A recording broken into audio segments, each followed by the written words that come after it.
in the top right-hand corner, we've got from Team Acer, the purple ZvZ player, Scarlett.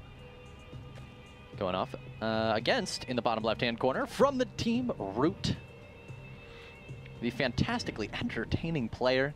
Guys, it's Catz. That's right. Entertaining indeed. A good guy, too. And hopefully he has a little bit better success here in this game.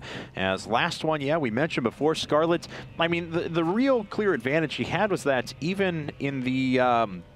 even when there was action going on, she was always macroing up behind it, so Catz tried to get in with a pretty good Zergling Baneling attack to deny Scarlett's third. She was able to hold it while putting up her Spire at the same time, go into her Roachhorn and Evolution Chamber, and basically Catz had waited until the dust had settled before putting up his own such structures, and that gave the critical time that Scarlett needed to clear Overlords out on the map, establish dominance, and start killing workers. Yeah, a really unanswered greed out of Scarlett, basically, from Catz, which is a little bit surprising because Catz is not a player who's afraid to get aggressive at all. Or not a player to who will get greedy, too. I mean, he can certainly do that. I mean, we've seen players on actually this map specifically where he's gone for 3 hatch before pool against Terran players, so he's certainly not afraid of going after something pretty ridiculous and greedy himself. We'll see what it's going to be. Both players at 50 supply. Will we see a spawning pool? And yes, we will. Out of Scarlett. She's going to play it safe, whereas Catz is going to exemplify a little bit of that greed you were just talking about, Kevin. And this is what we started with last game. Scarlett decided to go pool first. Catz decided to go hatch first. Scarlett followed up with a hatch right afterwards, but prioritized a little bit earlier Zergling speed. Very quick 4 gas. She had 4 gas coming down at the 5.5 minute mark and decided to quickly go into layer afterwards. Yeah, it was an insanely quick 4 extractors taken. Scarlett is now going for her expansion at 17 supply, excuse me, not an uncommon build. Had all there, just foregoing the gas this time around, which last time she did take. And looks like Catz is switching it up a little bit. He decided to go pool and then gas last time, whereas Scarlett was actually the first person to get out gas, so she had Zergling speed a lot faster. Catz doesn't want to fall into that same trap, though, and it looks like he's going to have Zergling speed available for himself right away. Queen started up for Scarlett, of course, because of that quicker pool. And Catz is going to be just a little bit ahead on getting his speed, but only by a small margin. And Scarlett, will she get a peek at this? We do see her Overlord is now coming into Catz's base. And Catz, of course, did go... I'd say she feels pretty comfortable with this. I mean, it's always going to be able to get away. She can see the hatchery is not overly... undulating right now. Yes. There's the word I'm looking for. So it's, you know, because it's not doing the twist, because that thing just goes crazy when you're making a queen. She can tell, all right, you went for the later pull. She didn't manage to get a scout on the gas, though, I believe, which is actually pretty important because, oh, no, she did. Okay, yes, good. And she actually clicked on it. I saw the purple ring, so she knew how much gas was available, how much had been taken, and knew that Catz, of course, was going for that very quick Zergling speed. So Scarlett's going to make sure she doesn't move out across the map with her lings in that case. Let's see here. So, well, the first couple, of course, are just there to check around and make sure that nothing's weird, but we'll make sure that no big follow-up happens with this. Looks like Catz was able to just go after 1 Zergling, whereas Scarlett had spread her damage out across a couple of them, so Catz temporarily wins that engagement, but of course they're at the same speed for now, and Zergling speed's not going to finish anytime soon, so she'll be able to get away. Catz going for his Baneling Nest. I would assume that Scarlett's going to do the same thing. There it is. And everything's looking pretty similar to what we saw last time. Scarlett took a page out of Catz's book. She's like, Baneling Nest in front of natural. Cool idea. Let me do that. Catz is like, actually, I'm going in the main this time. Throwing her in circles, man. Baneling Nest is about halfway done for both players, so relatively even timing there. But as we were talking about, Scarlett, her speed is going to finish up just a little bit later, so this is the time where Scarlett wants to make sure if she has any Zerglings in her base, but neither player really making anything right now. They're kind of just droning. And you can see she's still continuing mining 3 on gas, and now is about the time that she decided to drop down 3 more extractors last game, so we'll see if that's going to be the same case here. There's a Spine Crawler up at the front, and everything else looks pretty normal. Let's see here, as Catz not really showing anything, while actually making another big round of Zerglings and Banelings, similar to what he did last time, but a little bit earlier. The last time it was designed to kill a third. This time, he wants to put on pressure a bit faster. Let's look at the timing of the Spine Crawler here out of Scarlett. I believe, you know, if, yeah, these Banelings are going to start morphing in, this Spine Crawler is going to finish at just the perfect time for when the Banelings come in from Catz. This is a beautifully timed Spine Crawler. Definitely make sure to take a look at when this was, but right now the Banelings going to be targeted down. One of the Queens goes down, and now here comes the big push, guys, out of Catz with a huge horde of units. And is he going to run directly into the main or just try and put on pressure at the natural? Second spine crawler is actually canceled for Scarlett.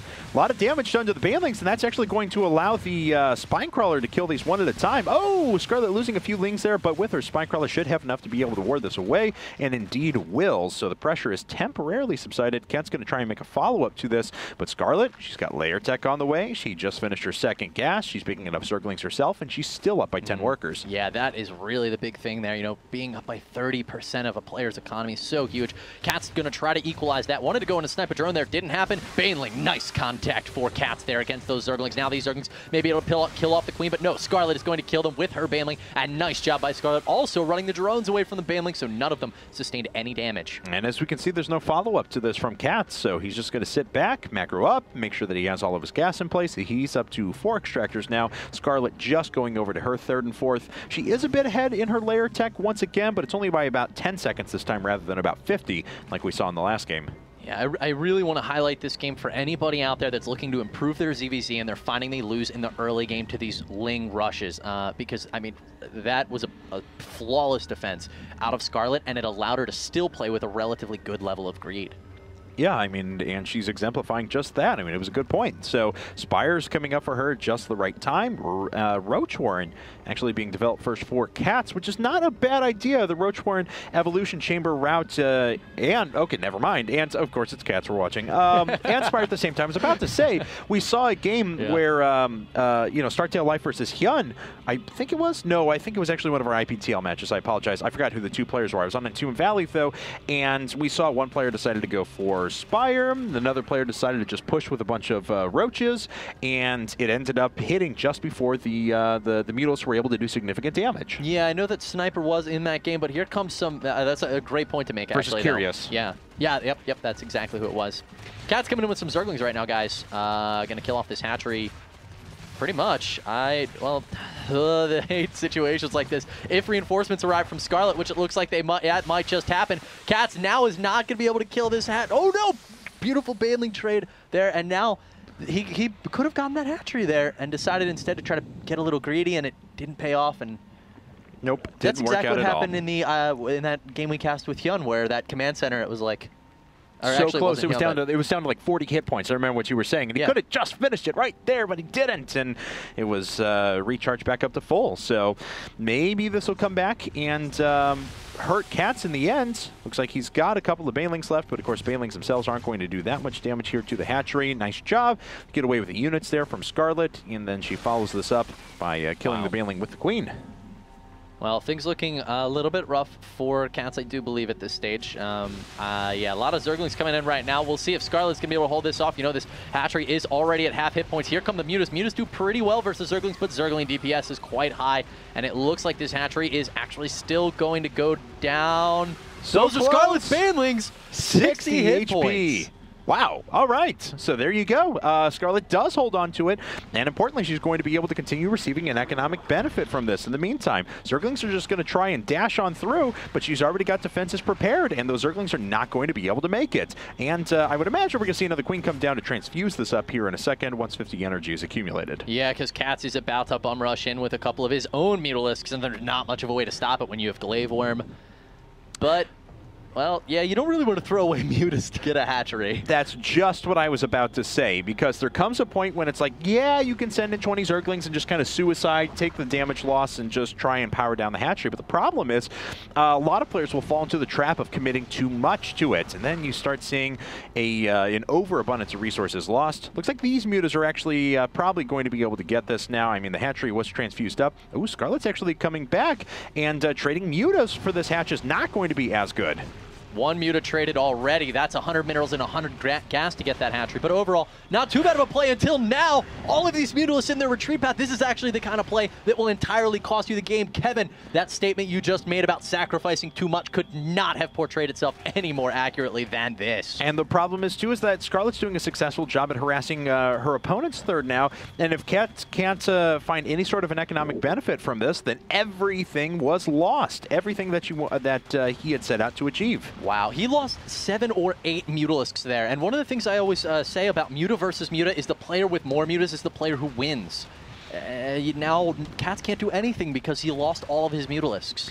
Yeah, I mean, he's just losing everything back at home. He's going to try and put pressure on this third once again, but there's already a couple of Queens and a couple of Banelings there. And Banelings, they take out a couple of Lings. They'll delay this force long enough so Scarlett can start to shift some forces over there. But at the same time, she's just destroying everything back in Catz's base. Yeah, Catz, I mean, he has one Spore Crawler currently completed. Looks like Scarlett is going to be content to go for the Queen instead, then finish the Spore Crawler. Yeah, Scarlett's going to lose her third, but Catz is about to lose his natural.